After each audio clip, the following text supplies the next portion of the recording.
Assalamualaikum warahmatullahi wabarakatuh. Kami dari kelompok 10 mata kuliah manajemen proyek. Di sini kami akan menjelaskan materi tentang menilai kualitas.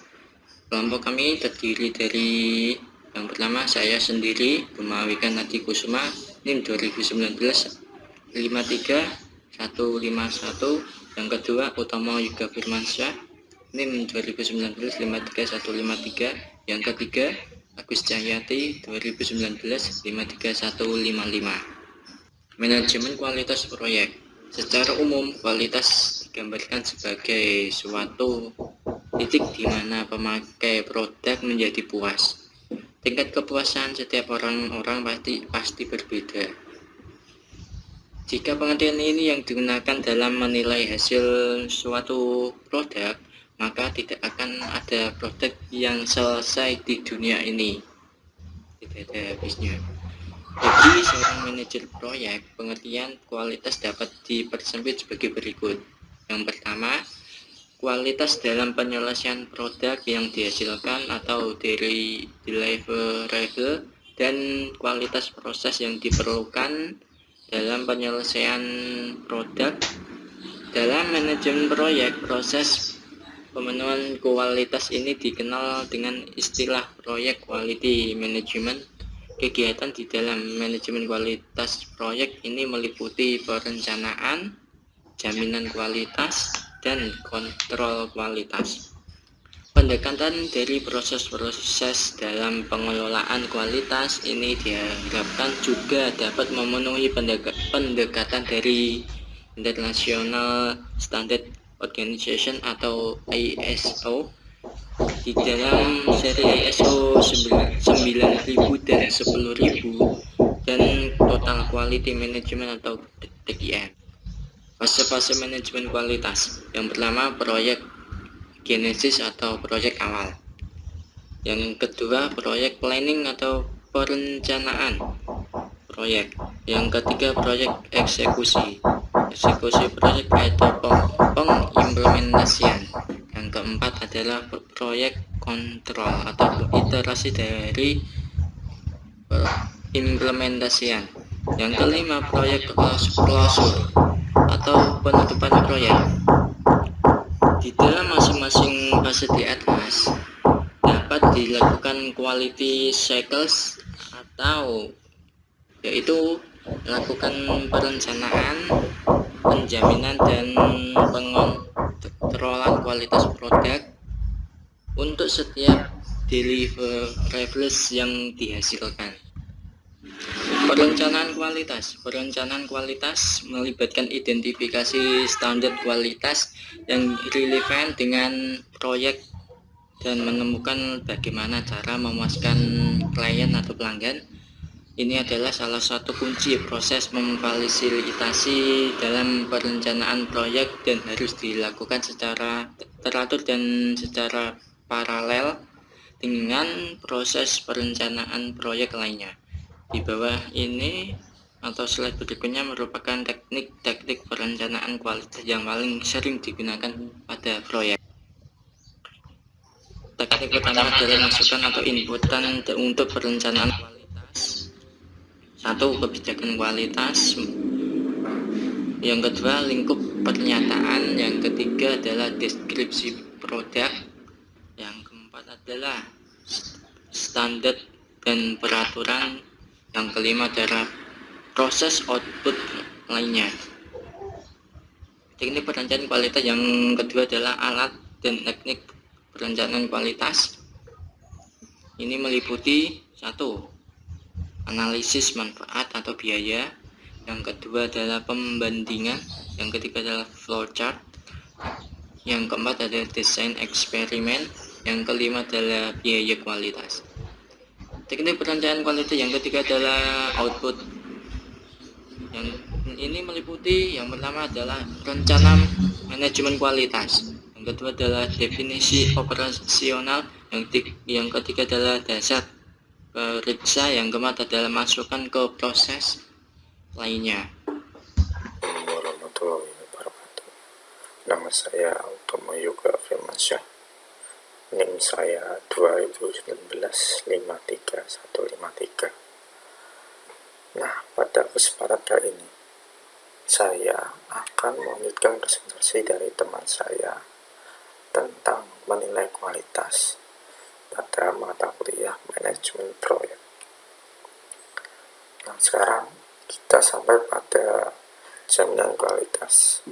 Apa sih jaminan kualitas itu? Jaminan kualitas merupakan tindakan yang dilakukan untuk memenuhi kriteria kualitas seperti yang telah direncanakan, seperti dalam pelaksanaan proyek kita harus punya jaminan atas kualitas agar klien kita atau klien proyek kita atau konsumen proyek kita lebih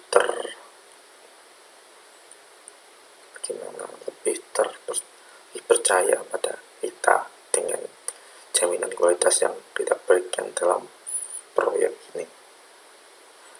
Oke, selanjutnya. Nah, bagaimana sih alur jaminan kualitas? Nah, jaminan kualitas terdiri dari input, teknik, dan output. Nah, inputannya kita harus terdiri dari 3 ini, yaitu rencana, manajemen kualitas, definisi dalam pengoperasian proyek, hasil kontrol kualitas. Dengan input ini kita harus menggunakan teknik berikut seperti analisa laba atau rugi, variansi, flowchart, review pengalaman, dan quality audit yang akhirnya menghasilkan output seperti berikut: rencana manajemen kualitas, definisi dalam pengoperasian proyek, dan quality improvement. Nah, dalam proyek juga terdapat laporan. Laporan ini sangat berfungsi sekali karena kita menyampaikan bagaimana sih perkembangannya, bagaimana sih kemajuannya dalam proyek yang kita jalankan. Nah, ada poin penting dalam pelaporan proyek yang kita jalankan. Yang pertama adalah bagaimana sih status proyek saat ini. Itu yang pertama. Yang kedua, laporan kumulatif. 3, manajemen summary. Ini ringkasan dari yang kumulatif. Yang keempat, laporan variansi terperinci. Hasil ini akan sangat berguna bagi kita untuk mengambil keputusan atau bagaimana kita mengantisipasi ya, seperti perbaikan kualitas. Oke. Nah, audit kualitas ini sangat penting karena dengan adanya audit kita bisa mengidentifikasi hal-hal yang dapat diperbaiki pada proyek yang sedang berjalan. Nah, hal tersebut bisa digunakan untuk menambah kualitas, untuk mengembangkan kualitas terus-menerus. Audit ini harus dilakukan oleh pihak ketiga agar netral. Jika dari salah satu pihak pasti akan condong ke tertentu, jadi harus untuk melihat bagaimana kita mengembangkan itu harus pihak yang ketiga yang netral. Oke, lanjut. Pengendalian mutu atau quality control. Dalam proyek kita perlu untuk mengendalikan mutu. Dengan kita mengendalikan mutu, proyek akan lebih spesifik untuk menentukan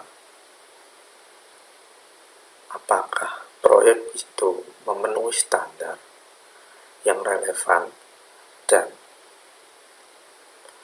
untuk menghilangkan penyebab atau hasil yang tidak memuaskan. Yang kedua, hasil proyek atau hasil proyek produk keduanya seperti kiriman, biaya, dan kinerja. Kontrol kualitas biasa dilakukan oleh Departemen Quality Control. Nah, pada suatu proyek atau perusahaan tertentu selalu ada quality control untuk mengecek apakah sudah layak atau tidak, apakah barang ini sudah layak dipasarkan atau tidak. Nah, sebelum sampai ke pelanggan, karena dalam pengendalian mutu atau quality control itu adalah hal yang terpenting sebelum jatuh ke konsumen, karena jika tidak ada pengendalian kontrol yang baik akan berdampak buruk bagi kita atau perusahaan kita. Nanti bisa terjadi komplain di mana-mana, terus image kita menjadi turun karena komplain dari orang-orang, terus semakin sepi orderan. Assalamualaikum warahmatullahi wabarakatuh. Saya Agus Cahyati, NIM 2019-53155, akan membacakan materi lanjutan mengenai teknik dan alat untuk pengendalian mutu atau quality control. Yang pertama, ada pemeriksaan. Pemeriksaan mencakup kegiatan seperti mengukur, memeriksa, dan pengujian dilakukan untuk menentukan apakah hasil memenuhi persyaratan. Yang kedua, ada kontrol grafik. Diagram kontrol adalah tampilan grafik hasil dari waktu ke waktu dari sebuah proses. Mereka digunakan untuk menentukan apakah proses ini dalam kendali. Misalnya perbedaan dalam hasil yang diciptakan oleh variasi acak atau peristiwa yang tidak biasa terjadi yang menyebabkan harus diidentifikasi dan diperbaiki. Yang ketiga, ada diagram kontrol. Dapat digunakan untuk memantau semua jenis variabel output. Kemudian ada Pareto diagram. Diagram Pareto adalah sebuah histogram berdasar pada frekuensi kejadian yang menunjukkan berapa banyak hasil yang dihasilkan oleh jenis atau kategori tertentu. Kemudian ada statistik sampling, yaitu melibatkan bagian pemilihan populasi untuk pemeriksaan. Misalnya memilih 10 gambar teknik secara acak dari daftar 75. Kemudian ada flowchart. Digunakan dalam pengendalian kualitas untuk membantu menganalisis bagaimana terjadi masalah. Yang terakhir ada trend analis, yaitu menggunakan teknik matematika untuk meramalkan hasil masa depan berdasarkan hasil historis. Analisis kecenderungan sering digunakan untuk memantau teknis kinerja serta biaya dan jadwal pelaksanaan. Kemudian ada pengelolaan perubahan proyek atau project change management. Dengan adanya pengawasan terhadap kualitas dan juga perencanaan dalam menanggulangi risiko, sebuah proyek dalam berjalannya dapat mengalami beberapa perubahan. Perubahan ini bisa ditinjau dari berbagai sudut, misalnya dari pembagian fase, penjadwalan, lingkup pekerjaan, urutan aktivitas, ataupun pembiayaan. Nah, perlu diperhatikan bahwa dengan mengubah rencana awal, maka risiko bahwa durasi pengerjaan proyek akan menjadi lebih panjang, dan ini juga akan merambat kepada meningkatnya biaya proyek. Berikut adalah hubungan antara skop, manajemen kualitas, manajemen risiko, dan baseline. Dalam baseline proyek dapat dilihat pada gambar di bawah ini. Jadi ketika salah satu komponen yang dibutuhkan diubah, tentunya ini berkaitan dengan baseline proyek yang baru. Tentu membutuhkan manajemen kualitas dan juga manajemen risiko. Apabila sudah digabungkan, muncullah rencana baru yang tentunya resiko sudah dipikirkan terlebih dahulu. Yang terakhir adalah peran manajer proyek. Peran manajer proyek sendiri untuk mengendalikan proyek. Manajer proyek wajib mengambil langkah-langkah membuat proyek agar dapat berjalan sesuai rencana. Dalam pengambilan keputusan, manajer proyek dapat bersikap. Yang pertama ada direktif, yaitu sedikit input dari anggota tim atau bahkan tanpa input dari anggota tim lainnya. Jadi keputusan diambil secara pribadi. Kemudian ada partisipatif, yaitu pengambilan keputusan lewat diskusi, kompromis, tukar pengalaman, dan brainstorming. Dan yang terakhir ada konsultatif, yaitu kombinasi kedua metode sebelumnya. Dengan cara tim kerja mengajukan usul perubahan dan manajer mengambil keputusan untuk melaksanakan atau tidak. Biasanya terjadi pada proyek dengan deadline singkat, kompleks, dan biaya terbatas. Terima kasih atas perhatiannya. Assalamualaikum warahmatullahi wabarakatuh.